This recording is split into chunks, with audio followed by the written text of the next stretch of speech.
P സ്മിതേഷാണ് Palakkad നഗരസഭയുടെ ചെയർമാനായി തിരഞ്ഞെടുത്തത്. സ്മിതേഷ്, എന്താണ് തോന്നുന്നത്? അപ്പോൾ വീണ്ടും ഭരണത്തിലേക്ക് എത്തുകയാണ്, BJP ഇപ്പോൾ മൂന്നാമത്തെ ടേമിലെത്തുന്നു, എന്താണ് തോന്നുന്നത്?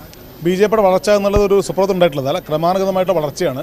പാലക്കാട് നഗര ജനങ്ങൾ BJPയോട് അണിചേർന്ന് വരുന്നതിൻ്റെ ഭാഗമായിട്ടാണ് ഈ ഒരു വിജയം മൂന്നാമത് ഉണ്ടായിട്ടുള്ളത്.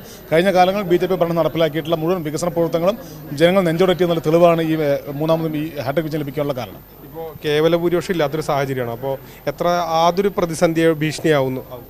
ഇതിനു മുമ്പ് ഭൂരിപക്ഷം പാർട്ടി ഭരിച്ചിട്ടുണ്ട്. 2015 5 കൊല്ലം ഭരിച്ചിട്ടുണ്ട്. ജനങ്ങളുടെ നിലപാട് എന്നുള്ളത് BJP ഭരണത്തിൽ തുടരണമെന്നുള്ളതാണ്.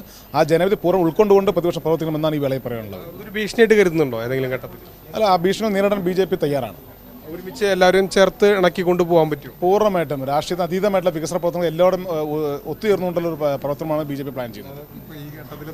തീർച്ചയായും വളരെയധികം സന്തോഷമുണ്ട്. കാരണം 10 വർഷം പാലക്കാട് നഗരജനത BJPക്ക് തന്നിട്ടുണ്ടെങ്കിൽ അതിൻ്റെ തുടർച്ചയായിട്ട് നമ്മുടെ ചെയർമാനായിട്ട് സ്മിതേഷ് വന്നതിൽ തീർച്ചയായിട്ടും ആ തുടർ പ്രവർത്തനങ്ങൾ മുന്നോട്ട് കൊണ്ടുപോകും എന്നുള്ള ആത്മധൈര്യം എനിക്കുണ്ട്. ചെയർപേഴ്സണ് കൊടുക്കാനുള്ള ഉപദേശങ്ങൾ എന്തെങ്കിലും? തീർച്ചയായിട്ടും അല്ല, ഞാൻ ഉപദേശിക്കാനൊന്നുമില്ല. കാരണം കഴിഞ്ഞ പ്രാവശ്യം സ്റ്റാൻഡിംഗ് കമ്മിറ്റി ചെയർമാനായിരുന്നു. വളരെ നല്ല മാലിന്യ സംസ്കരണത്തിലൊക്കെ ഒരുപാട് നല്ല കാര്യങ്ങൾ ചെയ്തൊരു വ്യക്തിയാണ്. ഉപദേശിക്കേണ്ട ആവശ്യമില്ല. പക്ഷെ എന്തായാലും ഒരു സീനിയർ എന്നുള്ള നിലയ്ക്ക് എൻ്റെ ഉപദേശം കുറച്ചൊക്കെ കേൾക്കുന്നതാണ് ഞാൻ വിചാരിക്കുന്നത്.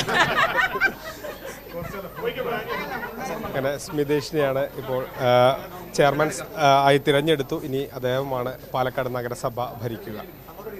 Gokul VS, Mathrubhumi news, Palakkad.